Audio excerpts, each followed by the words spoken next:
ഇവിടെ ഉണ്ടല്ലോ എന്നാണ്. കുറെ മനുഷ്യന്മാരുടെ കിടക്കുന്നുണ്ടല്ലോ. ഞാൻ ഇതല്ല ചോദിച്ചത്.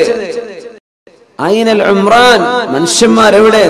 ഇതൊക്കെ മനുഷ്യന്മാരാണല്ലോ. അവർ പറഞ്ഞു ഏറ്റവും പാഠം പഠിക്കാൻ, കണ്ടുപഠിക്കാൻ പറ്റുന്ന മനുഷ്യന്മാർ ഇവിടെ കിടക്കുന്നവരാ. നീ കണ്ടുപഠിച്ചോന്ന. ഈ പട്ടാളക്കാരൻ അറിയില്ല ഇത് ഇബ്രാഹിം അദ്ഹം എന്ന് പറയുന്ന മഹാമനുഷ്യനാണ്. ദേശം വന്നിട്ട് അടി കൊടുത്തു. തന്റെ കയ്യിലുണ്ടായിരുന്ന ഒരു വടി കൊണ്ട് ആ അടിയിൽ തലക്കൊരു പൊട്ടുപറ്റി. അവിടെ കടന്നു ബഹുമാനപ്പെട്ടവർ.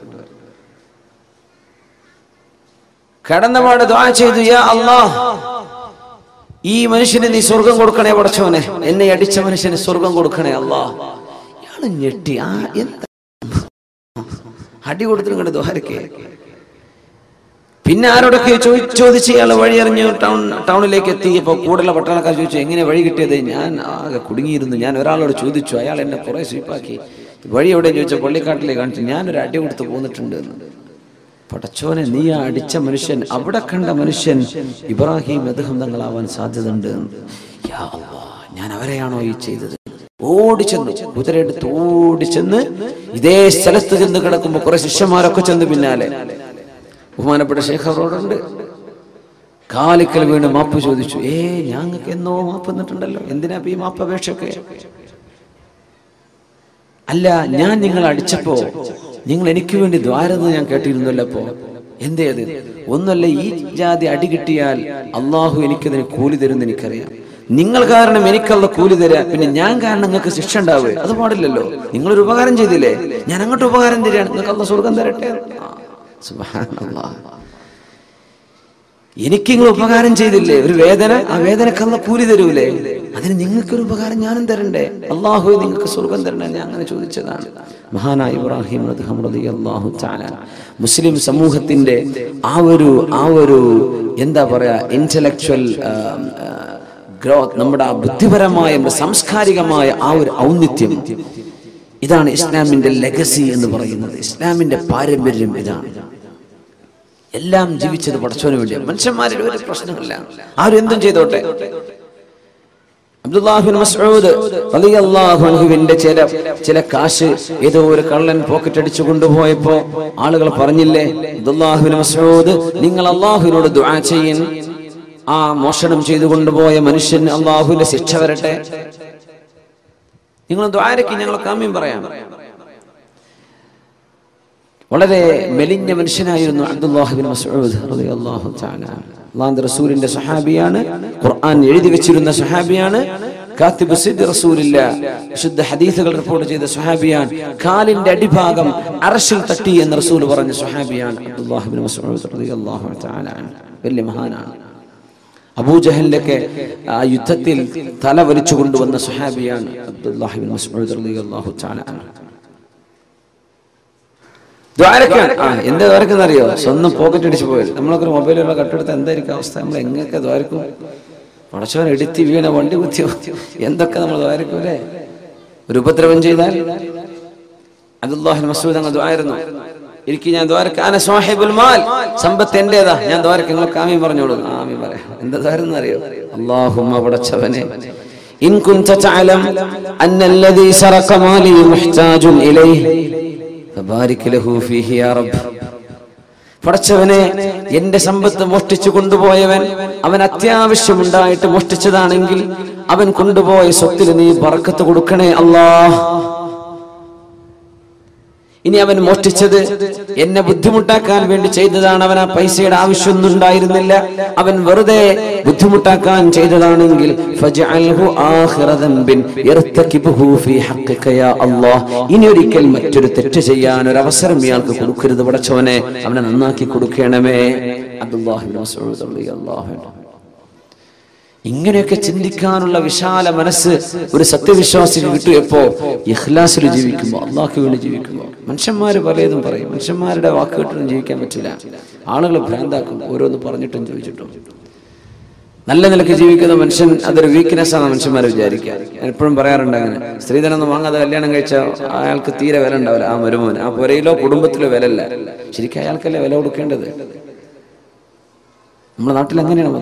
അവനൊരു സാമർത്ഥ്യമൊന്നുമില്ല, 5 വയസ്സ് വേണ്ടെന്ന് പറഞ്ഞ് കല്യാണം കഴിച്ചതാണ്. സുബ്ഹാനല്ലാഹ്. ഒരു വിഷയം അപ്രീഷിയേറ്റ് ചെയ്യുന്നതിന് പകരം നമ്മൾ എന്ത് ചെയ്യും? നമ്മളതിനെ ആ വിഷയം ശരിക്കും അങ്ങ് ഒരാളെ ഡിപ്രസ്ഡാക്കി കളയും, നമ്മൾ ഡെസ്പെയർ ആക്കി കളയും. സുബ്ഹാനല്ലാഹ്.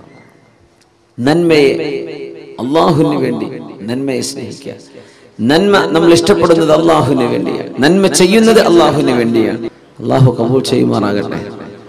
നിലാവെളിച്ചത്തില് മക്കയിൽ ഒരാളിങ്ങനെ മല പൊത്തിപ്പിടിച്ച് കയറി പോകുന്നുണ്ട്. അപ്പൊ സിദ്ദീഖ് റളിയല്ലാഹു അൻഹു ആലോചിച്ചു, യാ അല്ലാഹ്, ഈ പാതിരാത്രി ഏത് മനുഷ്യനായി പാറയ്ക്ക് പൊത്തിപ്പിടിച്ച് കയറി പോണത്? ചെന്ന് നോക്കുമ്പോൾ റസൂലുള്ളാഹി തങ്ങളാ സ്വല്ലല്ലാഹു അലൈഹി വസല്ലം. നബി നിങ്ങൾ എങ്ങോട്ടായി പോണത് രാത്രി സമയത്ത്? ഒന്നുമല്ല സിദ്ദീഖ്, ഈ മലയുടെ അപ്പുറത്തെ കുറച്ച് യാത്രക്കാർ വന്ന് വിശ്രമിക്കുന്നുണ്ട് എന്ന് ഞാൻ കേട്ടു. ഒരു യമനിൽ നിന്ന് വരികയാണ്, ഒരു ഷാമിലേക്ക് പോവാണ്, ഫലസ്തീനിലേക്ക് കച്ചവടത്തിന് വേണ്ടി പോവാ. അവര് നാളെ രാവിലെ സ്ഥലം വിടും. അപ്പൊ രാത്രിക്ക് രാത്രി അവിടെ ചെന്നിട്ട് എന്തെങ്കിലും അവർക്ക് ദീൻ പറഞ്ഞു കൊടുക്കാൻ പറ്റിയാലോ? നേരം കൊടുക്കാൻ നിന്ന് അവർ പോയി പോകും. അതുകൊണ്ട് ഞാൻ ചെന്നിട്ട് വല്ലതും പഠിപ്പിച്ചു കൊടുക്കട്ടെ. ആര്? അഷ്റഫുൽ ഖൽഖ് സ്വല്ലല്ലാഹു അലൈഹി വസല്ലം. നിങ്ങളാരും വിളിക്കാതെ വേദ പറയേണ്ട ആൾക്കാരായി വേദ പറയേണ്ടവർ. നിങ്ങളാരും വിളിക്കാതെ, ഒരു സംവിധാനം ഒരുക്കാതെ നിങ്ങളുടെ നാട്ടിലൊക്കെ വന്നിട്ട് കേട്ടോളി അള്ളാന്റെ ദീൻ അലല്ലാഹു അസ്സ വജൽ എന്ന് പറഞ്ഞ് വേദ തുടങ്ങേണ്ട ആൾക്കാരാണ്. നമ്മൾ പള്ളിയിലൊക്കെ അങ്ങനെ നിസ്കാരം കഴിഞ്ഞ് പോകുമ്പോൾ ഉസ്താദ്മാർ വേദ പറയണേ, അപ്പോൾ വിളിച്ചിട്ടൊന്നും വന്നതാവില്ല, ആയിക്കോട്ടെ. അങ്ങനെ പോയി വേദ പറയേണ്ടവരാ. അങ്ങനെ നിങ്ങൾക്ക് ദീൻ പഠിപ്പിച്ചു തരേണ്ട ആൾക്കാരാ, പഠിച്ച ആൾക്കാർ. വേദ പറയുന്നവരൊക്കെ അങ്ങനെയാ വേണ്ടത്. പിന്നെ ഇപ്പൊ എന്താ എല്ലാം കോലം കെട്ടിയ കൂട്ടത്തിലേ ഇതിലും വലിയ കോലം കെട്ടൊക്കെ വന്നു എന്നാ തോന്നുന്നത്. നമുക്കിതൊക്കെ വലിയ കലാപരിപാടിയായി മാറിയിട്ടുണ്ട്. ഇപ്പോൾ അള്ളാഹുലേക്ക് അടുക്കാൻ കുറച്ച് ചിന്തകൾ കിട്ടണം, അള്ളാഹുലേക്ക് മനസ്സുകൊണ്ട് അടുക്കണം. ഇതാണ് ഈ വാദിന്റെ ഒക്കെ ലക്ഷ്യം. അത്രേ അതിന് വേണ്ടു, അതതിന് വേണ്ടത്, നമ്മൾ ചെയ്യേണ്ട ബാധ്യതയാണ്.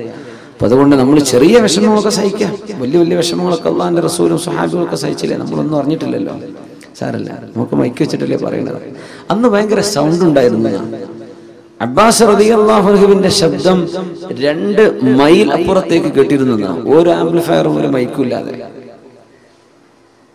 ഏതായാലും അള്ളാഹു കബൂൽ ചെയ്യട്ടെ, അള്ളാഹു സ്വീകരിക്കുമാറാകട്ടെ. ഇല്ലാ ഇബാദകൽ മുഖ്ലസീൻ.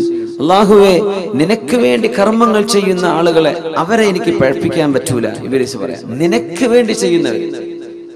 സിദ്ദീഖ് റളിയല്ലാഹു തആല അൻഹു അന്ന് മദീനത്തെ പള്ളിയിൽ അവര് ഖലീഫയായിരുന്ന കാലത്ത് സുബഹി നിസ്കാരം കഴിഞ്ഞാൽ എപ്പോഴും പോകും, പുറത്തു പോകും. ആളുകൾ ഇങ്ങനെ വാച്ച് ചെയ്യും. നമ്മളങ്ങനെയാണല്ലോ, ഒരാൾ ഒരു സ്ഥാനത്തേക്ക് എത്തിക്കഴിഞ്ഞാൽ പിന്നെ നമ്മളിങ്ങനെ ആളെ വാച്ച് ചെയ്യാൻ തുടങ്ങും. ഇവരെന്താ എടുക്കുന്നത്, എന്താ പറയുന്നത്, എവിടെയാ പോണത്, എന്താ വാഹനം, എന്താ പോരാ, എന്താ നാട്, ഇതൊക്കെ നമ്മൾ വാച്ച് ചെയ്യും. ഒരാളെ സ്വാഭാവികമാണ്. അറിയപ്പെട്ടു തുടങ്ങുമ്പോൾ അങ്ങനെ തുടങ്ങുന്ന ആൾക്കാരിങ്ങനെ മനുഷ്യന്മാരുടെ സ്വകാര്യതകൾ അന്വേഷിക്കാൻ തുടങ്ങും. അതിന്റെ ആവശ്യമില്ല, വേദോട്ട് പോയാൽ മതിയാവും. പക്ഷേ സ്വകാര്യതകളിലേക്ക് എത്തിപ്പെടാൻ മനുഷ്യനൊരു ക്യൂരിയോസിറ്റി ഉണ്ടാവുന്ന. സിദ്ദീഖ് തങ്ങൾ എങ്ങോട്ടായി പോകുന്നത് എന്നറിയാൻ വലിയ ജിജ്ഞാസയുണ്ടായി, വലിയ ഒരു ക്യൂരിയോസിറ്റി ഉണ്ടായി.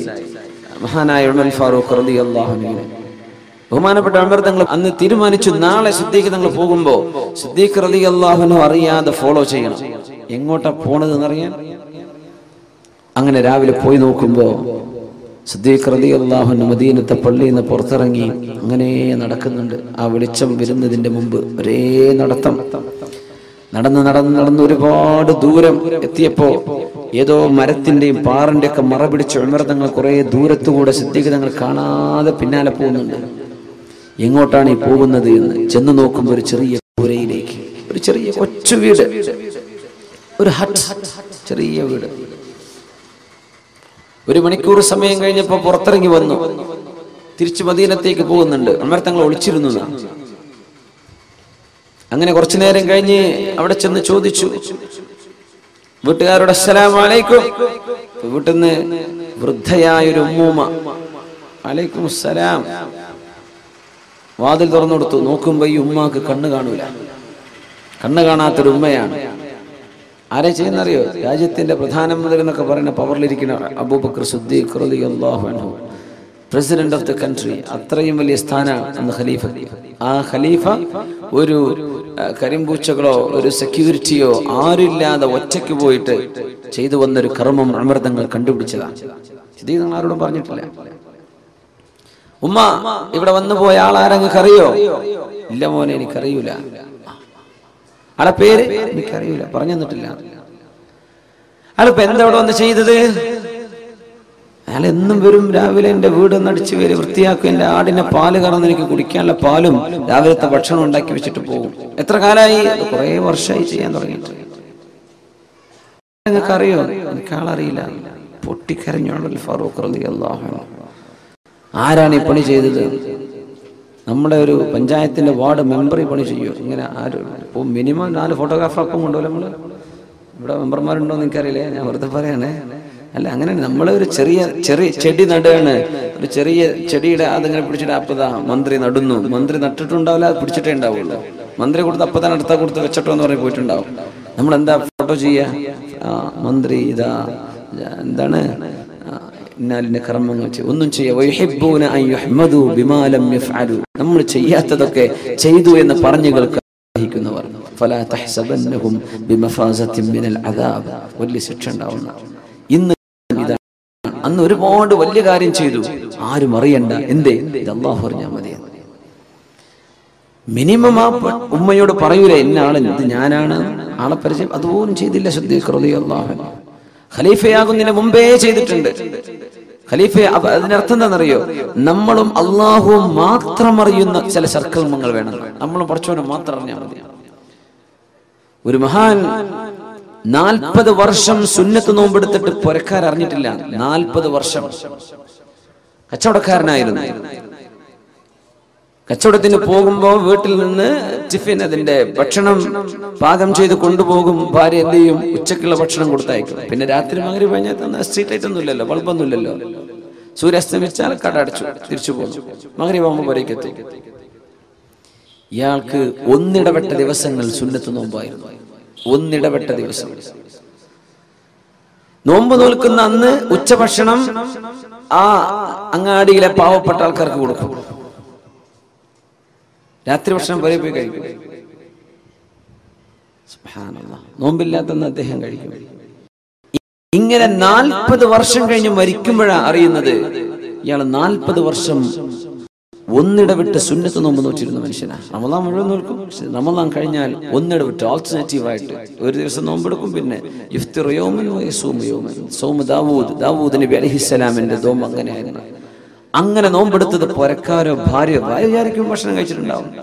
പിന്നെ രാത്രി വന്നിട്ട് ഭക്ഷണം കഴിക്കുന്നുണ്ട്. രാത്രി ഭക്ഷണം ഇയാൾ നോമ്പ് തുറക്കുകയാണ്. അങ്ങനെ സ്വകാര്യമായി ചെയ്യുന്ന നന്മകൾ നമുക്കിത് നഷ്ടപ്പെട്ടുകൊണ്ടിരിക്കുന്നതും ഇതാണ്. നമ്മൾ 4 ആളെ അറിയിക്കുകയാണ്. ഈ അറിയിപ്പ് നമുക്ക് നാളെ നഷ്ടപ്പെടുത്തും. നമ്മുടെ അമലുകളൊക്കെ നമ്മൾ ചെയ്യുന്നുണ്ട്, 4 ആൾ അറിഞ്ഞു, അത് വിഷയമല്ല. അബൂ ഹുറൈറ റളിയല്ലാഹു അൻഹു ചോദിച്ചു, നബിയെ, ഞാൻ ഒറ്റക്ക് പള്ളിയിൽ ഒറ്റക്ക് നിസ്കരിക്കുമ്പോ സുന്നത്ത് നിസ്കരിക്കുകയാണ്. ജുമുഅയോ ജമാഅത്തോ നടക്കുന്ന സമയമല്ല. ഞാൻ നിസ്കരിക്കുമ്പോ ഞാൻ അള്ളാഹുക്ക് വേണ്ടി മാത്രം നിസ്കരിച്ചതാ നബിയെ. പക്ഷെ ഒരാൾ അവിടെ കടന്നു വന്നപ്പോ എന്റെ മനസ്സിൽ എന്തോ ഒരു സന്തോഷം തോന്നി. അദ്ദേഹം കണ്ടിട്ടുണ്ടല്ലോ, എന്റെ നിസ്കാരം സ്വീകരിക്കപ്പെട്ടിട്ടുണ്ടോ നബിയെ? മഹാനായ അബൂ ഹുറൈറ റളിയല്ലാഹു തആല നബി തങ്ങൾ പറഞ്ഞ, അബൂ ഹുറൈറ, മനസ്സിന്റെ ഉദ്ദേശം അതായിരുന്നില്ലല്ലോ. ലക അജ്റുൽ ഇലൻ അജ്റുൽ ഇലനി വ അജ്റു സിർ. നിങ്ങൾ രഹസ്യമാക്കി ചെയ്തതിന്റെ കൂലിയും നിങ്ങളുടെ കർമ്മം പരസ്യമായതിന്റെ കൂലിയും അല്ലാഹു നിങ്ങൾക്ക് തരും. എന്തേ കാരണം എന്നറിയോ? അവർ ചിന്തിച്ചത് മറ്റുള്ളവർ കാണാൻ വേണ്ടിയല്ല, നിസ്കരിച്ചത്. ഇപ്പൊ നമ്മുടെ ഇബാദത്തുകൾ പ്രത്യക്ഷത്തിൽ കാണുമ്പോൾ ഒന്നും ഉണ്ടാവില്ല. ആയിക്കോട്ടെ, മതി. നമ്മൾ ആരെയും കാണിക്കണ്ട. മനസ്സിന്റെ ഉള്ളിലെ ശുദ്ധത കൊണ്ട് അല്ലാഹു തആല സ്വർഗ്ഗം കൊടുക്കും ചിലർക്ക്. അങ്ങനെയാണ് ഹബീബ് പറഞ്ഞു സല്ലല്ലാഹു അലൈഹി വസല്ലം, മദീനത്തെ പള്ളിയിൽ ഇരിക്കുമ്പോൾ യദ്ഖുലു അലൈക്കും റജുലുൻ മിൻ അഹ്ലിൽ ജന്ന, സ്വർഗ്ഗത്തിലേക്ക് പോകുന്ന ഒരു മഹാമനുഷ്യൻ നിങ്ങളുടെ സദസ്സിലേക്ക് വരാനിരിക്കുന്നുണ്ട് കേട്ടോ. ആ മനുഷ്യന്റെ ഇടത് കൈയിൽ 2 ചെരുപ്പുകൾ ഉണ്ടാകും. ഇടത് കൈയിൽ 2 ചെരുപ്പുകൾ വെച്ച് നിങ്ങളുടെ സദസ്സിലേക്ക് വരുന്ന ആ മനുഷ്യൻ സ്വർഗത്തിലാണെന്ന് റസൂലുള്ളാഹി സ്വല്ലല്ലാഹു അലൈഹി വസല്ലം. സ്വഹാബികളൊക്കെ നോക്കി, ഞാനാ വരാൻ പോണത്. നോക്കുമ്പോൾ ഒരു സാധുവായ മനുഷ്യൻ വന്നു. 2 ചെരുപ്പ് ഇതേപോലെ ചെരുപ്പ് ഇടത് കയ്യിൽ പിടിച്ചിട്ട് വന്നു. സ്വഹീഹായ ഹദീസ്. അവിടെ വന്നിരുന്നു. ആരൊന്നും പറഞ്ഞു, നബി തങ്ങൾ പറഞ്ഞതുമില്ല. തങ്ങൾ വരുന്നതിന് മുമ്പ് പറഞ്ഞു. അതും വലിയൊരു വിഷയമാണ്. നമ്മൾ ഈ യോഗങ്ങളും ഈ സ്റ്റേജ് കിട്ടുമ്പോൾ ആൾക്കാരെ ഇരുത്തിയിട്ട് പറയാൻ പാടില്ല. ആള് വരുന്നതിന്റെ മുമ്പൊക്കെ പറയാനുള്ള വേണമെങ്കിൽ പറഞ്ഞോളേ. ആളെ ഇരുത്തിയിട്ട് പറയരുത്. ഒന്നുമില്ല, ഈ കേൾക്കുന്ന മനുഷ്യന് തോന്നൂല, ഞാൻ തിരക്കിടില്ലല്ലോ. അത് തോന്നുന്നത് കിബറാണ്, അഹങ്കാരം എന്നതിന്റെ പേര്. മൈക്കിലൊക്കെ പറയുമ്പോഴേ, സ്വാഗതമൊക്കെ പറയുന്ന സമയത്തൊക്കെ വല്ലാണ്ട് പുകഴ്ത്തി പറയരുത്. വല്ലാണ്ട് നല്ല തീരെ പുകഴ്ത്തി പറയരുത്. ഇല്ലാത്ത സമയത്ത് വേണമെങ്കിൽ പറയാം, ആള് കേൾക്കാത്ത സമയത്ത്. അങ്ങനെ പറയേണ്ട ഉദ്ദേശം നമ്മളങ്ങനെ പറയാൻ ഇരുത്തിയിട്ട് എങ്ങനെ പറയാം, അവർക്ക് ഇരുത്തി പറയണത് ഇഷ്ടമില്ലാത്തതുകൊണ്ട് ഞാൻ പറയണില്ല, എന്നാലും 2 വാക്ക് പറയട്ടെ. എന്താ പറഞ്ഞത്? അപ്പൊ നമ്മൾ അങ്ങനെ മനുഷ്യന്മാർക്ക് അഹങ്കാരം ഉണ്ടാക്കും. ഒരാൾ ചെയ്തത് അള്ളാഹ്ക്ക് വേണ്ടി ചെയ്തതായിരിക്കും. നമ്മൾ പള്ളിക്ക് ഒരു 10 ലക്ഷം രൂപ തന്നു വിചാരിക്കുക, ഉദാഹരണം പറയാം. മൂപ്പര് അത് അള്ളാഹ്ക്ക് വേണ്ടി ചെയ്തതാ. പക്ഷെ നമ്മൾ പറഞ്ഞിട്ട് മൂപ്പർക്ക് സ്വീകരണം, ഒരു അവാർഡും ഒരു പൊന്നാടിയൊക്കെ അണിയിക്കുമ്പോൾ, യാ അള്ളാ ഞാൻ ഇപ്പൊ ചെയ്തത് ഉഷാറായിക്കണല്ലോ എന്ന് ഇയാൾക്ക് തോന്നിയാൽ ആ കൊടുത്ത പൈസ പോയി. അപ്പൊ നമ്മൾ ഒരാളുടെ സൽക്കർമ്മം നഷ്ടപ്പെടുത്തുമ്പോ, ഇപ്പൊ പ്രത്യേകിച്ച് മൈക്കൊക്കെയുള്ള കാലല്ല, അങ്ങനെ പറഞ്ഞു എന്താ അനൗൺസ്മെന്റുകളൊക്കെ. അപ്പൊ നമ്മൾ അങ്ങനെ വല്ലാണ്ട് മനുഷ്യന്മാരെ പുകഴ്ത്തരുത്. മുഖത്ത് നോക്കി മൂമേ താരീഫ് കർണ ഖത്ൽ കർണേക്കാ ബറാബർ, അങ്ങനെ പറയാം. മുഖത്ത് നോക്കി പ്രശംസിക്കുന്ന ഒരാളെ കൊല്ലുന്നതിന് തുല്യാണെന്നാണ്. അങ്ങനെയാണ് നമ്മുടെ സംസ്കാരം. ഇന്നങ്ങനല്ല, മുഖത്ത് നോക്കി പറയാതിരുന്നാൽ കൊല്ലുന്നതിന് തുല്യാണെന്ന് അല്ലേ. ഇരുത്തിയിട്ട് ഇന്നെ പറ്റി ഒന്ന് പറഞ്ഞു, എന്റെ പേരെന്താ ഇവര് പറഞ്ഞിട്ടില്ലേ, അവര് ചെയ്തതിന് അള്ളാഹു കൂലി കൊടുക്കട്ടെ. അവരുടെ അഭാവത്തിൽ പറയണം, അവരിരുത്തിയിട്ട് പറയാൻ പാടില്ല. ഒന്നുമല്ല, വെറുതെ ഒരു ഗൾഫുകാർക്കാണ് അസുഖം, പ്രവാസി സംഘടനകൾക്കൊക്കെയാണ് ഇതിൻ്റെ അസുഖമുള്ളത്. വല്ല ഇവിടെ പറയേണ്ട ആവശ്യമില്ല. ഗൾഫുകാർക്ക് വന്ന ഒരു അസുഖമാണിത്. വല്ലാണ്ട് ഈ ഫോട്ടോത്തിന് മുമ്പിൽ ഒന്ന് കൊടുക്കുക എന്ന് പറഞ്ഞാൽ, 4 ആൾ അറിയിക്കുക എന്ന് പറഞ്ഞത് ഒരു അസുഖമാണ്. എന്താ ചെയ്യുക? ഓരോരോ അസുഖം, കുറേ അസുഖമല്ലേ, അതിൽപ്പെട്ട ഒരു അസുഖം ഗൾഫുകാർ കിട്ടിയത് അതാണ്. ഈ ഷോക്കേസ്, ഷോ ഓഫ്. പടച്ചോൻ കാക്കും, അള്ളാഹു കാത്തു രക്ഷിക്കട്ടെ. അങ്ങനെ ഉണ്ടാവാൻ പാടില്ല. നബി തങ്ങൾ ഒന്നും പറഞ്ഞില്ല. അയാൾ ചെരുപ്പ് പിടിച്ചു വന്ന് അവിടെ ഇരുന്നു. നബി തങ്ങളുടെ ക്ലാസ് കേട്ട് പോയി. 2ാമത്തെ ദിവസം തങ്ങൾ ഇതേ വാക്ക് പറഞ്ഞു, ഇദ്ഖുലു അലൈക്കും റജുലുൻ മിൻ അഹ്ലിൽ ജന്ന, സ്വർഗ്ഗവാസിയായ ഒരു മനുഷ്യൻ കടന്നു വരാനിരിക്കുന്നുണ്ട്. യഹ്മിലുന അലൈഹി ബിയസാരി, ഇടത് കൈയിൽ തന്റെ ചെരുപ്പുകൾ പിടിച്ചിട്ട് വരുന്നുണ്ട്. ഇതേ ആളാ പിറ്റേന്ന് വന്നു, അങ്ങനെ തന്നെ വന്നു. 3ാമത്തെ ദിവസവും ഇത് ആവർത്തിച്ചപ്പോ മഹാനായ അബ്ദുല്ലാഹി ഇബ്നു അംർ ഇബ്നുൽ ആസ് റളിയല്ലാഹു അൻഹു, അബ്ദുല്ലാഹി ഇബ്നു അംർ ഇബ്നുൽ ആസ് റളിയല്ലാഹു അൻഹു, യാ അല്ലാഹ്, ഈ മനുഷ്യന്റെ പിന്നാലെ ഒന്ന് എനിക്ക് കൂടണം. ഇയാൾ ചെയ്യുന്ന മഹാകർമ്മം എന്താണെന്ന് എനിക്കൊന്ന് അറിയണം. സ്വർഗത്ത് പോകുന്ന ഉറപ്പുള്ള ഈ 10 സ്വഹാബികൾ, നമ്മൾ അശ്റത്തുൽ മുബശ്ശരീൻ എന്ന് പറയില്ലേ, സ്വർഗത്തിൽ പോകുന്ന 10 പേർ, അത് ഒരു ഇരുത്തത്തിൽ നബി തങ്ങൾ ഒറ്റയടിക്ക് പറഞ്ഞ 10 പേരാ. ഒരുപാട് ആളുകൾക്ക് സ്വർഗം പറഞ്ഞു കൊടുത്തിട്ടുണ്ട് റസൂലുള്ളാഹി സ്വല്ലല്ലാഹു അലൈഹി വസല്ലം, ഒരുപാട് ആളുകൾക്ക്. അതിൽപ്പെട്ട ഒരാൾ ഇയാളാണ്. അപ്പൊ അബ്ദുല്ലാഹി ഇബ്നു അംർ ഇബ്നുൽ ആസ് റളിയല്ലാഹു അൻഹു പറഞ്ഞത്, ഞാൻ പിന്നാലെ പോവാണ്. എന്താണ് ഇയാൾ ചെയ്യുന്ന ഒരു നല്ല കാര്യം, അതെനിക്കും ചെയ്താൽ ഞാനും രക്ഷപ്പെടുമല്ലോ. ഇയാളെ പിന്നാലെ കൂടി രാത്രി ഇശാസ്കാരം കഴിഞ്ഞ് പുറക്ക് പോകാൻ പറഞ്ഞു, അല്ലേ ഞാനും വാപ്പിയും തമ്മിൽ ചെറിയൊരു ഇഷ്ടക്കുറവുണ്ട്, അതുകൊണ്ട് പുരക്ക് ഞാൻ പോകുന്നില്ല. നിങ്ങളുടെ പുരക്ക് നിൽക്കാൻ നിങ്ങൾ എന്നെ സമ്മതിക്കോ? ആയിക്കോട്ടെ, എന്നെന്താ കുഴപ്പം. അപ്പൊ അദ്ദേഹം പറയാം, ഞാൻ പോയത് മൂപ്പര് രാത്രി എത്ര നിസ്കരിക്കുന്നത്, മൂപ്പര് എന്തൊക്കെയാ ഓതുന്നത്, മൂപ്പര് എന്തൊക്കെയാ സൽക്കർമ്മം, ഇതൊക്കെ നോക്കാനാണ് ഞാൻ പോയത്. രാത്രി കാര്യമായ സുന്നത്ത് നിസ്കാരം ഒന്നും ഞാൻ കണ്ടില്ല. സുബഹി നിസ്കാരത്തിന് എഴുന്നേറ്റു, ഞാനും മൂപ്പര് ഒരുമിച്ച് പള്ളിക്ക് വന്നു. നിസ്കാരം കഴിഞ്ഞു, മൂപ്പര് തിരിച്ചുപോയി, ഞാനും പോയി ഭക്ഷണം കഴിച്ചു. പകല് നോമ്പോറ്റു, അന്ന് നോമ്പൊന്നുമില്ല, സുന്നത്ത് നോമ്പൊന്നുമില്ല, മൂപ്പര് ഭക്ഷണം കഴിക്കുന്നുണ്ട്. യാ അല്ലാഹ്, ഞാൻ ഇന്ന് പിന്നെ ക്ഷീണമായിട്ട് നാളെ ഉണ്ടാവുന്നു. നാളെ നോക്കി 2ാമത്തെ ദിവസം ഇതേപോലെ. പിന്നെ 3 ദിവസമാണല്ലോ അതിഥി എന്ന പ്രയോറിറ്റി കിട്ടുക. 3 ദിവസം 3 ദിവസം കഴിഞ്ഞാൽ പിന്നെ സൽക്കാരൊക്കെ നിർത്തി നോർമൽ ഭക്ഷണം കഴിച്ചാൽ മതി എന്നാണ് അതിഥികൾ. അതിഥി എന്ന് പിന്നെ അപ്പൊ പറയില്ല. അപ്പോ 3ാമത്തെ ദിവസവും കാര്യമായ ഒരു മാറ്റം കാണില്ല. ആ സമയത്ത് ഇയാളോട് പറഞ്ഞു, അല്ല സഹോദര, നിങ്ങൾ വന്നിരുന്ന 3 സദസ്സുകളിൽ അല്ലാഹുവിന്റെ റസൂൽ നിങ്ങളുടെ വിശേഷണം പറഞ്ഞിട്ട് പറഞ്ഞു, സ്വർഗത്തിലേക്ക് പോകുന്ന ആളാണ്. നിങ്ങൾ ചെയ്യുന്ന വലിയ കർമ്മം എന്താ നോക്കാൻ വേണ്ടി ഞാൻ വന്നതാ. ഞാൻ കാര്യമായിട്ട് ഒന്നും കണ്ടിട്ടില്ല, ഞാനൊക്കെ ചെയ്യുന്ന അത്ര തന്നെ നിങ്ങളും ചെയ്യുന്നുള്ളൂ, അതുകൊണ്ട് ഞാൻ പോവാണ്. ഞാൻ വാപ്പാനായിട്ട് വലിയ കുഴപ്പമുണ്ടായിട്ട് ഞാൻ പറഞ്ഞതല്ല, ഇത് ഞാനൊരു ട്രിക്ക് ഉപയോഗിച്ചതാണ് പറഞ്ഞു. നിങ്ങൾ പറഞ്ഞ പോലെ അത്രയൊക്കെ തന്നെ ഉള്ളൂ, ഞാനൊന്നും ചെയ്യുന്നില്ല. എന്നാ ശരി കേട്ടോ, പോട്ടെ, അസ്സലാമു അലൈക്കും. പോയപ്പോ ഇയാൾ തിരിച്ചു വിളിച്ചു, ഇവിടെ വരിൻ, അബ്ദുല്ലാഹി ഇബ്നു അംർ ഇബ്നുൽ ആസ്, വലിയൊരു സ്വഹാബിയുടെ മകനാണ് അബ്ദുല്ലാഹി ഇബ്നു അംർ ഇബ്നുൽ ആസ് റളിയല്ലാഹു അൻഹു. വാപ്പയും സ്വഹാബിയാണ്, അവരും സ്വഹാബിയാണ്. ചോദിച്ചു, അല്ല പിന്നെ ഞാൻ ചെയ്യുന്ന കർമ്മം എനിക്ക് തോന്നുന്നത് എന്റെ ഹൃദയത്തിൽ ഒരാളോടും വെറുപ്പില്ല, ഇതാണ് ഞാൻ ചെയ്യുന്നൊരു കാര്യം. നിങ്ങളെ കണ്ട ഇബാദത്ത് അത്രയൊക്കെ തന്നെ എൻ്റെ അടുത്തുള്ളൂ, ഞാൻ വലിയ ഇബാദത്ത് എടുത്ത് മറിയുന്ന ആളൊന്നുമല്ല, വളരെ കുറച്ചുള്ളൂ. പക്ഷേ എന്റെ ഹൃദയത്തിൽ ആരോടും വെറുപ്പില്ല, ആരോടും ഒരു അസൂയയോ എന്ത് പകപോക്ക്, ഇതൊന്നും എന്റെ ഹൃദയത്തിലില്ല. അതെ, ശരി, എന്നായിക്കോട്ടെ. അള്ളാഹുവിന്റെ റസൂലിന്റെ അടുത്തേക്ക് ചെന്നു, നബിയെ ഞാൻ ഇയാളുടെ കൂടെ കൂടി നബിയെ, കാര്യമായി ഒന്നും കണ്ടില്ല. പക്ഷെ മൂപ്പരിനോട് പറഞ്ഞ വിഷയം എന്താണെന്നറിയോ നബിയെ, മനസ്സിൽ ആരോടൊരു വെറുപ്പില്ല എന്നാ പറഞ്ഞത്. അതന്നെ അതിന് കാരണമെന്ന് റസൂലുള്ളാഹി സ്വല്ലല്ലാഹു അലൈഹി വസല്ലം. അത് തന്നെയാണ് സ്വർഗം കിട്ടാൻ കാരണം. ഫർള് നിസ്കരിക്കണം, ഫർളായ വാജിബായ കാര്യങ്ങളൊക്കെ ചെയ്യണം. കാര്യമായ അമലുകളൊന്നുമില്ല. ഹൃദയം കൊണ്ട് വലിയ അമല് ചെയ്യാൻ പറ്റും. ഹൃദയം കൊണ്ട് ചെയ്യുന്ന അമലതാ. അള്ളാഹുവിന് വേണ്ടി മനുഷ്യരെ മുഴുവൻ സ്നേഹിക്കാൻ, ശത്രുവിനെയും മിത്രങ്ങളെയും സ്നേഹിക്കാൻ പറ്റും. അള്ളാഹുവിന് വേണ്ടി ഹൃദയം എല്ലാവർക്കും മാപ്പ് ചെയ്തു കൊടുക്കുന്ന ഒരു കൽബുണ്ടാവുക, നന്മ പറയുന്ന ഒരു നാവുണ്ടാവുക, ചീത്ത പറയാത്ത, ചീത്ത വിളിക്കാത്തൊരു നാവുണ്ടാവുക, ചീത്തയെ പറ്റി ചിന്തിക്കാത്തൊരു മനസ്സുണ്ടാവുക. മതി മതി മതി, വലിയ അമലാണ്, വലിയ കർമ്മമാണ്. അത് ആരും അറിഞ്ഞില്ല. ഈ സ്വഹാബി കൂടെ ചെന്ന് പുരയിൽ കിടന്നുറങ്ങി 3 ദിവസം താമസിച്ചു വന്നപ്പോഴാണ് മനസ്സിലായത് ഇയാൾ ഒന്നും ചെയ്തിട്ടില്ല. പക്ഷെ അയാൾക്ക് സ്വർഗമുണ്ടെന്ന് പരിശുദ്ധ റസൂലുള്ളാഹി സ്വല്ലല്ലാഹു അലൈഹി വസല്ലം. സിദ്ദീഖ് റളിയല്ലാഹു അൻഹു ഈ ഉമ്മൂമാക്ക് ചെയ്തു കൊടുത്ത സേവനം കണ്ടപ്പോ അവിടെ വെച്ച് പൊട്ടിക്കരഞ്ഞിട്ട് ഉമർ തങ്ങൾ പറഞ്ഞതാ, ഇനി ഒരിക്കൽ ഞാൻ ഇതുപോലെ ആരും അറിയാതെ ഒരു നന്മ എനിക്ക് അല്ലാഹുവിന് വേണ്ടി ചെയ്തു കൊടുക്കണം, എനിക്കും ഇങ്ങനെ ചെയ്യണല്ലോ. സിദ്ദീഖ് റളിയല്ലാഹു അൻഹുവിന്റെ കാലശേഷം ഖലീഫയായ ഉമർ ഫാറൂഖ് റളിയല്ലാഹു അൻഹു. ഈ ഖലീഫയാവുന്നത് വലിയ രസമാണ്. സിദ്ദീഖ് റളിയല്ലാഹു തആല അൻഹു ഖലീഫയായി തിരഞ്ഞെടുക്കപ്പെടുകയാണ്. അല്ലാഹുവിന്റെ ഹബീബ് വഫാത്തായപ്പോ അല്ലേ സ്വല്ലല്ലാഹു അലൈഹി വസല്ലം തങ്ങളുടെ മയ്യിത്ത് പോലും ഭൂമി ലോകത്ത് മറവ് ചെയ്യാതെ 3 ദിവസം നിർത്തിയിട്ടുണ്ട്. 3 ദിവസം എംബാം ചെയ്തിട്ടല്ല, പക്ഷെ ആ ശരീരത്തിന് സുഗന്ധം ഇങ്ങനെ വന്നുകൊണ്ടിരുന്നത് 3 ദിവസം. ഈ തെരഞ്ഞെടുപ്പ് ആരെയാണ് ഖലീഫയാക്കേണ്ടതെന്ന് ആ തെരഞ്ഞെടുപ്പ് കഴിയുന്നത് വരെ എന്ന് പറഞ്ഞാൽ അള്ളാഹുവിന്റെ റസൂലാണ് ഇതുവരെ ഭൂമിയിലെ ഖലീഫ.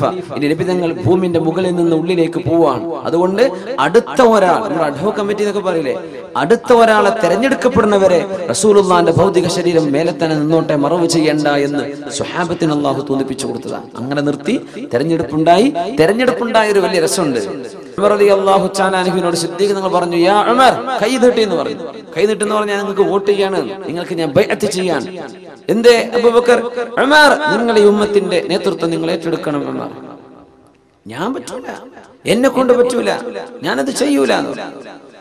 ഞാനോ? അങ്ങോട്ടും കൊണ്ട് പറഞ്ഞു നോക്കണം. ഉമർ തങ്ങൾ പറഞ്ഞു, സിദ്ദീഖ്, നിങ്ങൾ കൈ നീട്ടി, നിങ്ങളാണ് ഖലീഫയാവേണ്ടത്, നിങ്ങൾ കൈതരി, ഞങ്ങൾ എല്ലാവരും ബൈഅത്ത് ചെയ്യാണ്, നിങ്ങളാണ് ഖലീഫ, കൈ നീട്ടി എന്ന് പറഞ്ഞു. ഉമറേ, ഇസ്ലാമിലേക്ക് നിങ്ങൾ വന്നതിന്റെ ശേഷം ഈ ഒരു മണ്ടത്തരമല്ലാതെ വേറൊരു മണ്ടത്തരങ്ങളൊന്നും ഞാൻ കണ്ടിട്ടില്ലല്ലോ. സിദ്ദീഖ് റളിയല്ലാഹു അൻഹു, ഇന്നെ തെരഞ്ഞെടുക്കാൻ നിങ്ങൾ കൈതരിയാണ്. നമ്മളൊക്കെ എങ്ങനെ പറയാം, ഞാൻ തന്നെയല്ലേ സ്ഥാനാർത്ഥിയാവേണ്ടത്, എന്നെ തന്നെയല്ലേ ആക്കേണ്ടത്, അല്ലാഹ് ഞാൻ റെഡിയാണ്. അവര് പറയാം, എന്നെ ആക്കല്ലേ, ഞാനില്ല, എന്നെ പറ്റൂല. സിദ്ദീഖ് തങ്ങൾ പറയാം, ഉമറേ, മാ റഅയ്തു മിൻക ലഹ്ഫതൻ ഗൈറ ഹാദാ, ഇതല്ലാത്ത ഒരു വേണ്ടാത്തരം, നിങ്ങളൊരു മണ്ടത്തരം ചെയ്തെന്റെ കണ്ണുകൊണ്ട് ഇതല്ലാത്ത ഞാൻ കണ്ടിട്ടില്ല ഉമറേ. സിദ്ദീഖ് റളിയല്ലാഹു അൻഹു, നിന്റെ കൈ പിടിച്ച് ഞാൻ ഖലീഫാണെന്ന് നിങ്ങൾ പറയേ. പറ്റില്ല അബൂബക്കർ, നിങ്ങളാവേ പറ്റൂ, നിങ്ങളാവണം, നിങ്ങൾക്ക് അല്ലാഹു അതിന് കരുത്ത് തരും. ഉമറേ, നിങ്ങളുടെ ഈ വാക്കുകളും നിങ്ങളുടെ പ്രാർത്ഥനയുമാണ് എന്റെ കരുത്ത് കേട്ടോ. അങ്ങനെയാണെങ്കിൽ നിങ്ങൾ എല്ലാവരും തീരുമാനിക്കുകയാണെങ്കിൽ ഞാനത് ഏറ്റെടുക്കാം, പക്ഷെ എന്റെ കരുത്ത് നിങ്ങളാണ് എന്ന് പറഞ്ഞ് ഖലീഫ സ്ഥാനത്തേക്ക് വന്ന മഹാനാണ് അബൂബക്കർ സിദ്ദീഖ് റളിയല്ലാഹു തആല. അപ്പോൾ ഉമർ ഫാറൂഖ് റളിയല്ലാഹു തആല അൻഹു പറഞ്ഞത്, ഇനി എന്റെ ജീവിതത്തിൽ ആരും അറിയാത്ത ഒരു നന്മ ഞാനും അല്ലാഹു മാത്രം അറിഞ്ഞെന്ന് ചെയ്തേക്കും. അങ്ങനെ മദീനയിൽ ഊരു ചുറ്റുന്ന സമയം മഹാനായ ഉമർ ഫാറൂഖ് റളിയല്ലാഹു തആല അവിടെ ഒരു സ്ട്രാൻഡഡ് ട്രാവലേഴ്സ്, യാത്ര തുടരാൻ പറ്റാതെ വിഷമിച്ചു പോയ ഒരു യാത്രാ സംഘം ഒരു ഫയർ ഇങ്ങനെ കണ്ടു, ഒരു ചെറു തീ. അടുത്തേക്ക് വന്നപ്പോ ഒരു വാപ്പ വിളക്ക് കത്തിച്ച് ഒരു പാത്രം വെറുതെ വെള്ളം തിളപ്പിക്കുന്നുണ്ട്. ചോദിച്ചു, എന്തേ? ഒന്നുമില്ല, ഞങ്ങൾ മദീനയിലേക്ക് പോവാണ്, പക്ഷേ ഞങ്ങൾക്ക് വിശന്നിട്ടുണ്ട്, മക്കളൊക്കെ കരയുന്നുണ്ട്, കുട്ടികൾ രാത്രി പാതിരായിട്ടുണ്ട്, എന്റെ കുട്ടികൾക്ക് ഭക്ഷണം കൊടുക്കാൻ ഒന്നുമില്ല, അപ്പൊ കുറച്ച് വെള്ളം തിളപ്പിക്കാൻ ഭക്ഷണം ഉണ്ടാക്കുകയാണെന്ന് മക്കള് വിചാരിച്ചോട്ടെ, വിശന്ന് അവരുടെ ഉറങ്ങിക്കോട്ടെ, രാവിലെ എന്തെങ്കിലും സംഘടിപ്പിക്കാം. ഉമർ ഫാറൂഖ് റളിയല്ലാഹു അൻഹു വിഷമിച്ചപ്പോ, എന്തെങ്കിലും പോകുന്നു ചോദിച്ചു. ഒന്നുമില്ല, ഞാൻ ഖലീഫ ഉമറിനെ കാണാൻ പോവാണ്.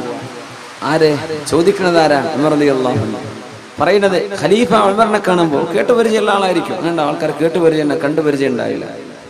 ഞാൻ കാണാൻ വേണ്ടി പോവാണ്, കുറച്ച് റേഷൻ കിട്ടണം, നിങ്ങൾ വളരെ പച്ചപ്പാവങ്ങളാ, എന്തെങ്കിലുമൊക്കെ മുസ്ലിമീങ്ങളുടെ ബൈത്തുൽ മാലിൽ നിന്ന്, മുസ്ലിമീങ്ങളുടെ ട്രഷറിയിൽ നിന്ന് എന്തെങ്കിലും കിട്ടുമോ എന്ന് നോക്കാൻ പോവുകയാണ്. ശരി, ആരാ? ടെന്റിൽ എന്റെ ഭാര്യ ഉണ്ട്. എന്തേ? അവർക്ക് പ്രസവ വേദന വന്നിട്ടുണ്ട്, പ്രസവിക്കാറായിട്ടുണ്ട്. അപ്പോ അതൊക്കെ കഴിയാൻ വേണ്ടി ഞങ്ങളൊന്ന് വിശ്രമിച്ചതാണ്. ആരാ ഉള്ളത്? ആരുമില്ല, അവൾ ഒറ്റയ്ക്കാണ്. ഞാൻ ഈ കുട്ടികളെ പുറത്ത് നോക്കുകയാണ്, അവൾ പ്രസവ വേദന അനുഭവിക്കുകയാണുള്ളത്. ഉമർ തങ്ങൾ പറഞ്ഞു, ഇവിടെ നിൽക്കിക്കട്ടെ, ഞാൻ ഇപ്പൊ വരാം, ഇപ്പോൾ വരാം. ഓടിച്ചെന്നു തന്റെ വീട്ടിലേക്ക്. ഉമറുൽ ഫാറൂഖ് റളിയല്ലാഹു തആല അൻഹു, അല്ലാഹുവിന് വേണ്ടി കർമ്മം ചെയ്യാൻ മുഅ്മിനെ, പടച്ചവന് വേണ്ടി ചെയ്യാൻ ഓടിച്ചെന്നു. അന്ന് ഉമർ തങ്ങളുടെ ഭാര്യയുണ്ട് ഉമ്മു കുൽസൂം റളിയല്ലാഹു അൻഹ, അലി റളിയല്ലാഹു അൻഹുവിന്റെ മകൾ ഉമ്മു കുൽസൂം. നബി തങ്ങൾക്ക് മകളുണ്ട് ഉമ്മു കുൽസൂം, മരിച്ചു, വഫാത്തായി. ഉസ്മാൻ തങ്ങളുടെ ഭാര്യയായിരുന്നു. അലി റളിയല്ലാഹു അൻഹുവിന്റെ ഒരു മകളുണ്ടായിരുന്നു. അലി തങ്ങൾക്ക് മറ്റൊരു ഭാര്യയിൽ ജനിച്ച മകൻ. അവരാണ് അന്ന് ഉമർ റളിയല്ലാഹു അൻഹുവിന്റെ ഭാര്യ ഉമ്മു കുൽസൂം. അവരോട് ചോദിച്ചു, ഉമ്മു കുൽസൂം, കാര്യമായ ഒരു പുണ്യം ചെയ്യാൻ ഒരു അവസരം ഉണ്ട്, നിങ്ങൾ ഉണ്ടോ എന്ന് ചോദിച്ചു. പാതിരാത്രി, നമ്മളൊക്കെ പാതിരാത്രി വന്ന വാതിലിനെ എങ്ങനെ തുറന്നുതരാ? പെണ്ണുങ്ങളൊക്കെ എന്തായിരിക്കും അവസ്ഥ? കയറി വരുന്ന നേരം കണ്ടോ? നിങ്ങൾ വേദ മണ്ണാൻ കെട്ടാന്ന് പറഞ്ഞ് പോയിട്ട് ഈ പാതിരാത്രിയാണ് വരുന്നത്, ഉറക്ക സ്വീപ്പാക്കി എന്നൊക്കെ പറയില്ലേ പെണ്ണുങ്ങള്. ഉമ്മു കുൽസൂം വാതിൽ തുറന്നു കൊടുത്തു. പാതിരാത്രി ചോദിക്കാണ്, നിങ്ങൾക്ക് പുണ്യം കിട്ടുന്ന ഒരു കർമ്മണ്ട്, വരുന്നുണ്ടോ? ഞാൻ റെഡിയാണ്. എന്താണ് ആ ഭാര്യയും ആ ഭർത്താവും? ഞാൻ റെഡിയാണ്. എന്താണെന്നറിയാം ഉമ്മു കുൽസൂം? അവിടെ ഒരു യാത്രക്കാർ വന്നൊരു പെണ്ണ് പ്രസവിക്കാറായിട്ടുണ്ട്, അവൾക്ക് പ്രസവ ശുശ്രൂഷ ചെയ്യാൻ പറ്റുമോ? ആയിക്കോട്ടെ, ഞാൻ റെഡിയാണ്. ഞാൻ കുറച്ച് തുണി കഷ്ണം, ആവശ്യമുള്ള വെള്ളവും ഫുഡും കാര്യങ്ങളൊക്കെ എടുത്തേക്കും, ഞാൻ കുറച്ച് വിറകും ഗോതമ്പും ഞാൻ എടുക്കാം, നിങ്ങൾ സാധനം കൊടുത്ത് റെഡി ആയിക്കോളൂ. പാതിരാത്രി ഇങ്ങനത്തെ ഒരു കുടുംബം, നന്മയെ സ്നേഹിക്കുന്ന കുടുംബം, ഇസ്ലാം ലോകത്ത് എന്ത് ചെയ്തു എന്ന് ചോദിച്ചാൽ 23 കൊല്ലം കൊണ്ട് ഇസ്ലാം ഉണ്ടാക്കിയ സമൂഹത്തിന്റെ മനസ്സ് ഇതായിരുന്നു. പൊതുപ്രവർത്തനം, ജനങ്ങളെ സഹായിക്കുക, റിലീഫ് പ്രവർത്തനം, പാവപ്പെട്ടവർക്ക് എന്തും കൊടുക്കാൻ തയ്യാർ. ഞാൻ റെഡിയാണ്. പാതിരാത്രി ഉറക്കത്തിന് എഴുന്നേറ്റിട്ടാ മഹദി പറഞ്ഞത് ഉമ്മു കുൽസൂം റളിയല്ലാഹു അൻഹ, ഞാൻ റെഡിയാണ്, എന്നാ കയറിക്കോ. കുതിരപ്പുറത്ത് കയറി. ഉമർ തങ്ങൾ കുറച്ച് വിറകൊടുത്തു, ഗോതമ്പെടുത്തു. ഉമ്മു കുൽസൂം ആ പ്രസവത്തിന്റെ ആവശ്യമായ കാര്യങ്ങളൊക്കെ അവര്. ആരായി പോകുന്നത്? നമ്മൾ പ്രസിഡന്റിന്റെ ഭാര്യയെ ഫസ്റ്റ് ലേഡി എന്നാ പറയാ അല്ലെ, രാജ്യത്തിന്റെ പ്രഥമ വനിത. ആ പ്രഥമ വനിതയാണ് ഇപ്പൊ ഉമ്മു കുൽസൂം റളിയല്ലാഹു അൻഹ. ആരുടെ പ്രസവം എടുക്കാനായി പോകുന്നത്? ഏതോ ഒരു പെണ്ണിന്റെ, മുസ്ലിമത്താണ്, ഏതോ നാട്ടിൽ നിന്ന് വന്ന പെണ്ണ്. നമുക്ക് പ്രസവം എടുക്കണമെങ്കിൽ എന്തെല്ലാം ചെലവാണ് ഇപ്പോ. നമ്മുടെ പെണ്ണുങ്ങൾക്ക് പ്രസവം വലിയ ചെലവല്ലേ? പ്രസവിക്കാൻ നിൽക്കുന്ന പെണ്ണുങ്ങൾക്ക് വേറെ വേലക്കാരെ നിർത്തണം. ഒരു പണിയും ചെയ്യൂല, ഓർക്ക് ബാക്കിയുള്ളൊരു പണി ചെയ്ത് കൊടുക്കണം അല്ലെ. കുട്ടിനെ കുളിപ്പിക്കാനും ഭക്ഷണം പാകം ചെയ്യാൻ വൃത്തിയാക്കാനും അവരെ വിഷയമുണ്ടോ? എന്നാ സ്വിച്ചിട്ടല്ലേ, ആ സ്വിച്ച് പോലും അവൾക്ക് ഇടാൻ വയ്യ. സുബ്ഹാനല്ലാഹ്. ആര്?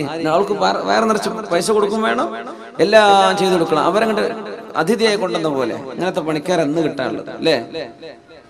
പണിക്കാരെ കൊണ്ടുവന്നിട്ടില്ലെങ്കിൽ ഭാര്യ വീട്ടുകാർക്കും ഭർത്താവിന്റെ വീട്ടുകാർക്കും മാനക്കേടല്ലേ? വിളിച്ചുകൊണ്ടുവരാ, കിട്ടുന്ന കാശിന് അവരെ നിർത്തിയ പണിയൊക്കെ നമ്മൾ ചെയ്യണം. അവര് പേരിനൊരാൾ വന്നിട്ടുണ്ട്. ഇങ്ങനത്തെ കള്ളപ്പണി ചെയ്യുന്ന പണിക്കാരെന്നുള്ളത്. അന്ന് ഈ പണി ചെയ്യാൻ പോകുന്നത് ആരാ? ഉമർ റളിയല്ലാഹു അൻഹുവിന്റെ ഭാര്യ ഉമ്മു കുൽസൂം റളിയല്ലാഹു അൻഹ പോയി. നിങ്ങൾ എന്ത് ചെയ്യാ? ഭക്ഷണം പാകം ചെയ്തോളി, ഗോതമ്പേ റൊട്ടി ഉണ്ടാക്കിക്കോളി, ഈ പെണ്ണിന്റെ വേണ്ട ശുശ്രൂഷ ഞാൻ ചെയ്തോളാം, ഞാൻ ടെന്റിനുള്ളിലേക്ക് പോയി. ഏതോ പാതിരാത്രി മരുഭൂമിയുടെ നടുവിലായി നടക്കുന്നത്. മരുഭൂമിന്റെ നടുവിൽ ടെന്റ് കെട്ടിയിട്ട്, അന്ന് യാത്രക്കാരെ ടെന്റ് കൊണ്ടാ നടക്കുക. എവിടെ ചെന്നാലും താമസിക്കാൻ ടെന്റ്, അവിടെ വീട് കൂടെ ഉണ്ടാവും. അതാണ് നൊമാഡ്സ്. രാത്രിയായി ഉമർ റളിയല്ലാഹു അൻഹു ചപ്പാത്തി ഉണ്ടാക്കാൻ തുടങ്ങുകയാണ്. ആര്? അമീറുൽ മുഅ്മിനീൻ കിസ്റും കൈസറും കേട്ടാൽ വിറക്കുന്ന മഹാൻ. ഉമർ തങ്ങളുടെ ജീവിതത്തിന്റെ വലിയൊരു ട്രാൻസ്ഫോർമേഷൻ ഉണ്ട്. ഉമർ തങ്ങളുടെ ഇസ്ലാമായി വന്ന ആദ്യകാലം, റസൂലുള്ളാഹി തങ്ങളുടെ കൂടെ ജീവിച്ച കാലത്തൊക്കെ ഭയങ്കര ഒരു ഹോട്ട് ടെമ്പേർഡാന്ന് വിചാരിക്കും. എന്ത് കണ്ടാലും നബിയെ വാളെടുത്ത് ഞാൻ തലവെട്ടിട്ടെന്ന് ചോദിക്കും. അതാണ് ഉമർ തങ്ങൾ ആദ്യകാലം. പക്ഷെ ഭരിക്കുന്ന കാലം, രണ്ടാമത്തെ സ്റ്റേജ്, ഉമർ തങ്ങൾ പച്ചപ്പാവായിരുന്നു, വളരെ പാവാണ്. അതുകൊണ്ടാണ് ഭാര്യ ചീത്ത പറഞ്ഞപ്പോഴൊക്കെ അങ്ങനെ കേട്ടിരുന്നത്. ഉമർ റളിയല്ലാഹു തആല പച്ചപ്പാവായിരുന്നു, പച്ചപ്പാവം. ഒരാൾ വന്ന് പരാതി പറയാൻ വേണ്ടി വന്നതാ. ഒരു ഭാര്യ വല്ലാണ്ട് ചീത്ത പറഞ്ഞിട്ടേ ഉമർ തങ്ങളെ വിളിച്ചിട്ട് വന്നു. ഉമർ തങ്ങൾ ഉപദേശിച്ച ഭാര്യ നന്നാവെന്ന് വിചാരിച്ചിട്ട് വന്നതാ. സുബ്ഹാനല്ലാഹ്. അപ്പോ ഉമർ തങ്ങളോട് പരാതി പറയാൻ വേണ്ടി വന്നതാ. എന്ത് പരാതി? ഭാര്യനെ വല്ലാണ്ട് ചീത്ത പറയണ്ട ഉമർ തങ്ങൾ, നിങ്ങൾ ഓളൊന്ന് ഉപദേശിക്കണം, നന്നാക്കണം.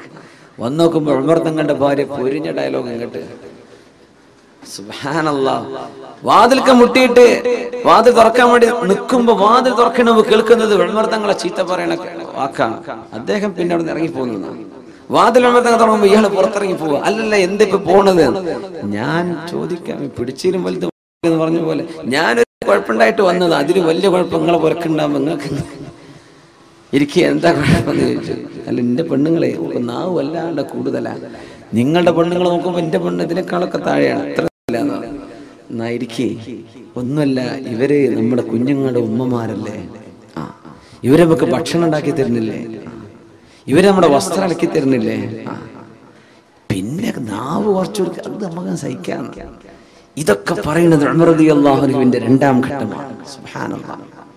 ഞാൻ പറയാറുണ്ട്, പെണ്ണുങ്ങൾ നിങ്ങളങ്ങനെ ഭർത്താക്കന്മാരോട് നാവിടുക ചെയ്യലണ്ട, എന്തല്ല ഭർത്താക്കന്മാർ ഉമർതങ്ങളാവില്ല. ഉമർ റളിയല്ലാഹുവിന്റെ സ്വഭാവമൊക്കെ ഉണ്ടാണ് ഭർത്താക്കന്മാരോട് ചെയ്തിട്ട് കാര്യമുള്ളൂ കേട്ടോ. വെറുതെ കുടുംബം കലക്കാൻ വേണ്ടി അത് അറിഞ്ഞെന്ന് പറയല്ലേ. നിങ്ങൾ അങ്ങനെയൊന്നും പറയാൻ നിൽക്കണ്ട. നിങ്ങൾ നല്ല പെണ്ണുങ്ങളായിട്ട് തന്നെ ജീവിക്കുക. നല്ല അച്ചടക്കമുള്ള, ഒതുക്കുള്ള, ശബ്ദം ഉയർത്തി സംസാരിക്കാത്ത, സ്നേഹമുള്ള പെണ്ണുങ്ങളായിട്ട് ജീവിക്കുക. അള്ളാഹു അനുഗ്രഹിക്കട്ടെ. ഉമർ തങ്ങളുടെ ലേറ്റർ ജീവിതം അങ്ങനെയാണ്. രണ്ടാം ഘട്ട ജീവിതം അങ്ങനെ ഭയങ്കര മൈൽഡാണ്, സോഫ്റ്റ് ആയിട്ടുണ്ട്. യാ അല്ലാഹ്, മഹാനായ ഉമർ തങ്ങൾ ചപ്പാത്തി ഉണ്ടാക്കാൻ തുടങ്ങി.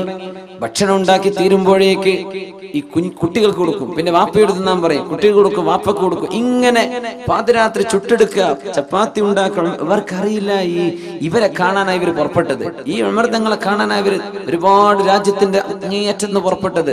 പക്ഷെ ഈ ഖലീഫയാണ് തങ്ങൾക്ക് ഈ സേവനം ചെയ്യുന്നത് എന്ന് അവർക്കറിയൂല. എപ്പോഴറിഞ്ഞെന്നറിയോ?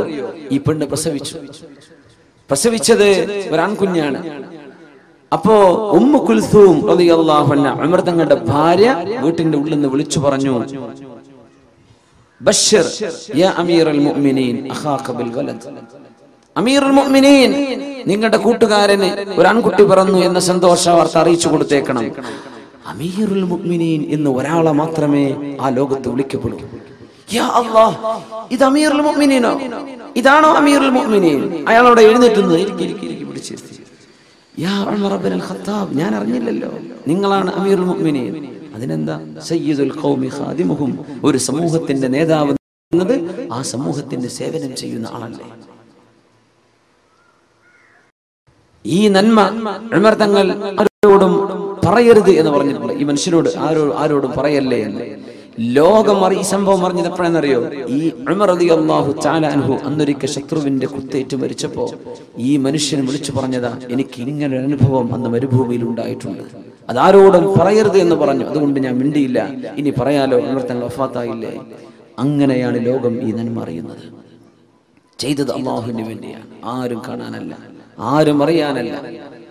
അതുകൊണ്ടാണ് നമ്മളും പടച്ചവനും മാത്രം അറിയുന്ന ഒരു നന്മ എപ്പോഴെങ്കിലും നമ്മൾ ചെയ്തേ പറ്റൂ.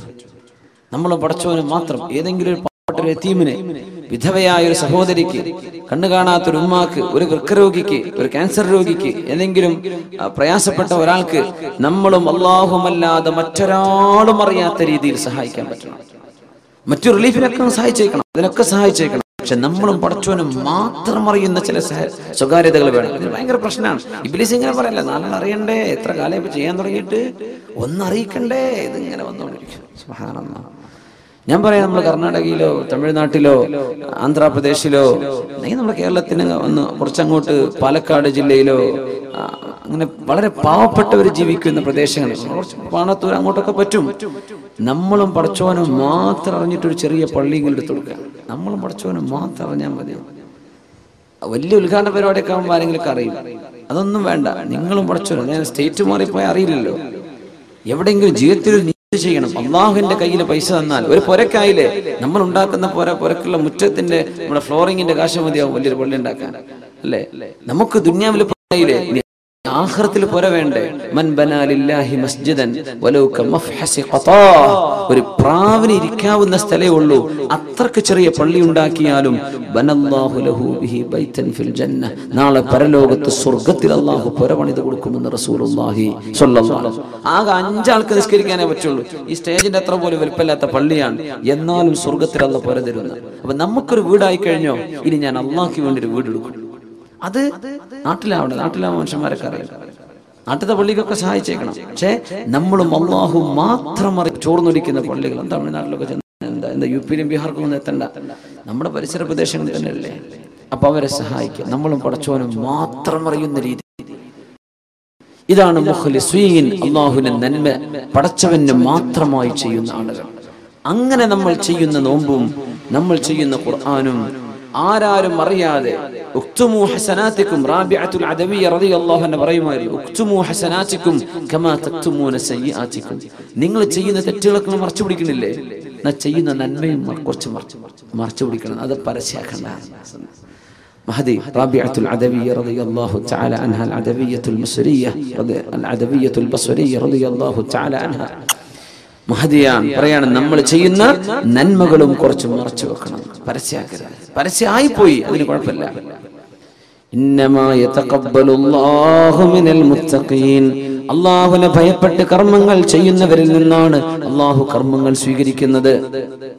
അപ്പോ നമ്മൾ പ്രത്യക്ഷത്തിൽ ഒരു വിഷയം ചെയ്തു കഴിഞ്ഞോ ഇല്ലയോ എന്നതല്ല വിഷയം, ചെയ്തത് ആർക്ക് വേണ്ടിയാണ്? അല്ലാഹുവിന് വേണ്ടിയാണ്. എന്റെ കുടുംബത്തോടൊപ്പം ജീവിച്ചത് അല്ലാഹുവിന്റെ പൊരുത്തം കിട്ടാനാണ്. ഞാൻ ഹറാമിലേക്ക് പോകരുത്, വിചാരത്തിലേക്ക് പോകരുത്. എന്റെ മക്കളെ ഞാൻ വളർത്തിയത് നാളെ പരലോകത്തേക്ക് ഉപകാരപ്പെടാനാണ്. എന്റെ ഭാര്യയ്ക്ക് ഞാൻ ഡ്രസ്സ് മേടിച്ചു കൊടുത്തത് നാളെ പരലോകത്തേക്ക് പോകുമ്പോഴേക്ക് ഉപകാരപ്പെടാനാണ്. സഹോദരിമാർ, അള്ളാഹു ഇഷ്ടപ്പെടുന്ന വസ്ത്രം ധരിച്ച് ശരീരം മറച്ച് നടന്നത് എന്റെ ഭർത്താവ് നിർബന്ധിച്ചതുകൊണ്ടല്ല, നാട്ടുകാർ മൊത്തം അങ്ങനെ ആയതുകൊണ്ട് ഞാനും അങ്ങനെ ആയി. അല്ലല്ല, അള്ളാഹു വേണ്ടിയാണ്, അള്ളാഹുവിന് വേണ്ടിയാണ്. യാ നിസാഅൻ നബി ഖുൽ ലിഅസ്വാജിക വബനാതിക വനിസാഇൽ മുഅ്മിനീൻ യുദ്നീന അലൈഹിന്ന മിൻ ജലാബീബിഹിൻ. നബിയെ, മുഅ്മിനീങ്ങളോട് പറയണം, പെണ്ണുങ്ങളോടൊക്കെ പറയണം, അവർ മേൽത്തട്ട വസ്ത്രം ധരിച്ച് മുഖം മറക്കുന്ന വസ്ത്രം കൊണ്ട് അവൾ നെഞ്ചിലേക്ക് വസ്ത്രം താഴ്ത്തിയിടണം എന്ന അള്ളാഹുവിന്റെ നിയമം അള്ളാഹുവിന്റെ റസൂലിന് ഇറങ്ങിയ സമയത്ത് അൻസ്വാരികളായ സ്വഹാബിമാർ അവരുടെ പുരകളിൽ ചെന്ന് പെണ്ണുങ്ങൾക്ക് ഇത് ഓതിക്കൊടുത്തു. മുഖമക്കന ചെയ്യാനും മുഖം മറക്കാനും ശരീരത്തിൽ മുഖം മറക്കുന്ന വസ്ത്രം കൊണ്ട് നെഞ്ചിലേക്ക് വസ്ത്രം താഴ്ത്തിയിടണമെന്നും അള്ളാഹുവിന്റെ ആജ്ഞയുണ്ട് എന്ന് പറഞ്ഞപ്പോൾ മദീനക്കാരായ പെൺകുട്ടികളെല്ലാം പാകമായ ഒരു ഷാള് കിട്ടട്ടെ, എന്നാ പിന്നെ ഞാനൊരു മഫ്ത വാങ്ങട്ടെ എന്നൊന്നും കാത്തിരിക്കാതെ അവരവർ സൂക്ഷിച്ചു വെച്ച വസ്ത്രങ്ങൾ ചെല്ലുകയും ആ വസ്ത്രങ്ങളെ കൊണ്ടവർ ശരീരം മറക്കാൻ മുന്നോട്ട് വരികയും ചെയ്ത പെണ്ണുങ്ങൾ നിഅമ നിസാഉൽ അൻസ്വാർ, അൻസ്വാരികളായ പെണ്ണുങ്ങൾ വളരെ നല്ലവരെന്ന് റസൂലുള്ളാഹി സ്വല്ലല്ലാഹു അലൈഹി വസല്ലം. അവർക്ക് പ്രയാസം വന്നിട്ടില്ല.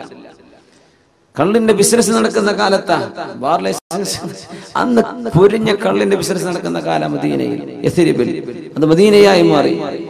ഇത് ഒഴിവാക്കണമെന്ന് പറഞ്ഞപ്പോ പടച്ചോനെ എത്രയോ പൈസയല്ലേ നഷ്ടപ്പെടാൻ പോകുന്നത്, ആയിക്കോട്ടെ, ആഖിറം നഷ്ടപ്പെടില്ലല്ലോ എന്ന് പറഞ്ഞ് ഉണ്ടായിരുന്ന കള്ളുകൾ വഴിയിലേക്ക് ഒഴുക്കിക്കളഞ്ഞ് അള്ളാഹുവിന്റെ നിയമത്തെ സ്വീകരിച്ചവരാണ് വിശ്വാസികൾ. അള്ളാഹു വേണ്ടി കുറച്ച് ബിസിനസ് നഷ്ടപ്പെടാവും. നമ്മൾ പലിശ ഇടപാടുകളാണ്, അങ്ങനെ ബിസിനസ് ഉണ്ട്, അള്ളാഹ് ചെയ്തു പോയത് വലിയ കുറ്റാണ്. അള്ളാഹുവിനോട് യുദ്ധം ചെയ്യുന്ന പരിപാടിയാണ് പലിശ ഏർപ്പാടുകൾ. ഞാനത് ചെയ്യുന്നില്ല, പറ്റിപ്പോയി, പഠിച്ചോണ്ട് പോക്കലും ചോദിച്ചു, ഇനി ഞാനില്ല, അതിന് ജോലി നഷ്ടപ്പെട്ടു, ആയിക്കോട്ടെ, എന്നാലും എന്റെ ആഖിറം നഷ്ടപ്പെടില്ലല്ലോ. ഇങ്ങനെ ചിന്തിച്ച് അള്ളാഹുവിന് വേണ്ടി